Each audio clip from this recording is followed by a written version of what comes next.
क्या हमारे पूर्वज टाइम की कॉन्सेप्ट एंड यूनिवर्स के मिस्ट्रीज को समझ लिए थे?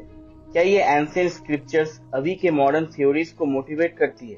हमारी एंशिएंट स्क्रिप्चर्स लाइक पुराण, क्या ये सब में लिखी गई कहानियां हमें अभी की मॉडर्न साइंस के आइडियाज के साथ जोड़ती है? हाय एवरीवन, मैं हूं अरिंदम। अभी की मॉडर्न साइंटिफिक थ्योरीज में टाइम एक mysterious and favourite research topic है साइंटिस्ट के लिए। बट इसकी शुरुआत बहुत पहले ही हो गई थी, गैलीलियो के टाइम से, इन द ईयर 1583, जब उन्होंने एक पेंडुलम क्लॉक इन्वेंट किया जो टाइम के फ्लो को एक पॉइंट तक रीड करने में मदद करने लगा। उसके बाद इन द ईयर 1687, जब न्यूटन ने टाइम को और डेप्थ से समझने लगे, तब उन्होंने अपने पर्सपेक्टिव से टाइम को एब्सोल्यूट बताया, यानी इस पूरे ब्रह्मांड में टाइम का फ्लो सेम होगा।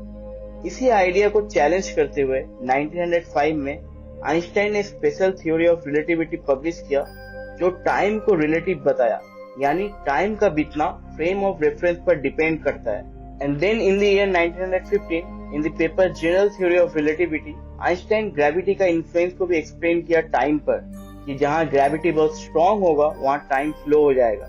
इसी थ्योरी से फैसिनेट होकर 1917 से 1930 के बीच में एडविन हबल ने बिग बैंग थ्योरी को प्रपोज किया, जहां उन्होंने अपने पेपर में कहा कि इस पूरे यूनिवर्स का बर्थ एक सिंगल पॉइंट से एक टाइम पे हुआ होगा, जिसे सिंगुलरिटी पॉइंट कहा गया।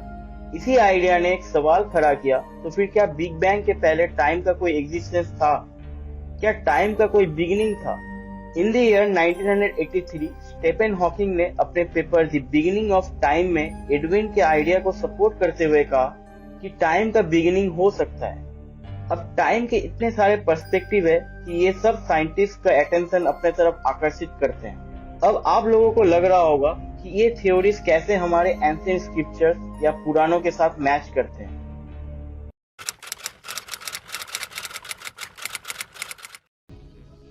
वेल, तो in the year 2001, Paul Steinhardt and Neil Turok, जो कि अमेरिकन फिजिसिस्ट एंड कॉस्मोलॉजिस्ट है, उन्होंने एक मॉडल प्रपोज किया by the name ekpyrotic universe, जो कि cyclic model of expansion and contraction को एक्सप्लेन करता है। इस पेपर में इन्होंने लिखा कि यूनिवर्स एक endless series of cyclic process है, जहां पर हर एक नया यूनिवर्स बिग बैंग से शुरू होता है एंड बिग चर्च से खत्म। नटराजा, जो कि सीप का डांसिंग फॉर्म को रिप्रेजेंट करता है, इसमें सीप को तांडव करते हुए दिखाया जाता है, जिसे आनंद तांडव भी कहा जाता है, यानी डांस ऑफ ब्लिस, जहां पर सीप के मल्टीपल हैंड्स एंड लेग्स को दर्शाया गया है, और ये सिंबोलिज्म सीप के ओमनीपोटेंट कैरेक्टर को रिप्रेजेंट करता है। ये dance continuous cycle of creation, preservation and destruction को रिप्रेजेंट करता है। नटराजा के आइडल में अलग अलग सिंबल्स हैं, जिनका अपना अपना सिग्निफिकेंस है, जैसे कि ring of fire continuous creation, preservation and destruction को रिप्रेजेंट करता है, जो कि साइक्लिक नेचर ऑफ टाइम को दर्शाता है, जो कि हमारे एक पायरोटिक यूनिवर्स के मॉडल के साथ अलाइन करता है। हमारे हिंदुइज्म में शिव का तांडव नृत्य टाइम के फ्लो को सिंबलाइज करता है, जहां पर हर एक rhythmic movement passage of time को रिप्रेजेंट करता है, जो कि साइक्लिक नेचर ऑफ एग्जिस्टेंस को भी दर्शाता है।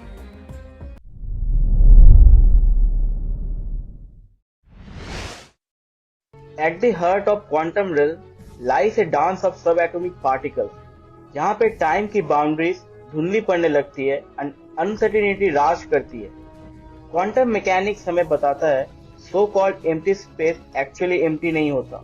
वहाँ पर इलेक्ट्रोमैग्नेटिक फील्ड का कंटिन्यूअस फ्लो रहता है, जिसके वजह से particles and anti particles form होते रहते हैं एंड वो आपस में क्लैश करके एम्प्टी स्पेस में डिसॉल्व हो जाते हैं। टाइम को लेकर मॉडर्न साइंस जो भी कंक्लूजन तक पहुंचा है, वो सब एंशिएंट पीरियड में हमारे पूर्वज द्वारा अचीव किए गए रिजल्ट्स के साथ अलाइन करता है, चाहे वो काल के चक्र का फ्लो करते रहना हो या फिर भास्ट एम्प्टीनेस में पार्टिकल एंड एंटी पार्टिकल्स का साइक्लिक वे में कंटिन्यूअस फॉर्मेशन एंड डिसोल्यूशन हो। तो फ्रेंड्स, इस वीडियो में इतना ही। अगर वीडियो पसंद आया हो तो वीडियो को लाइक एंड चैनल को सब्सक्राइब करना नहीं भूलिएगा। मिलते हैं अगले वीडियो में एक नए टॉपिक के साथ।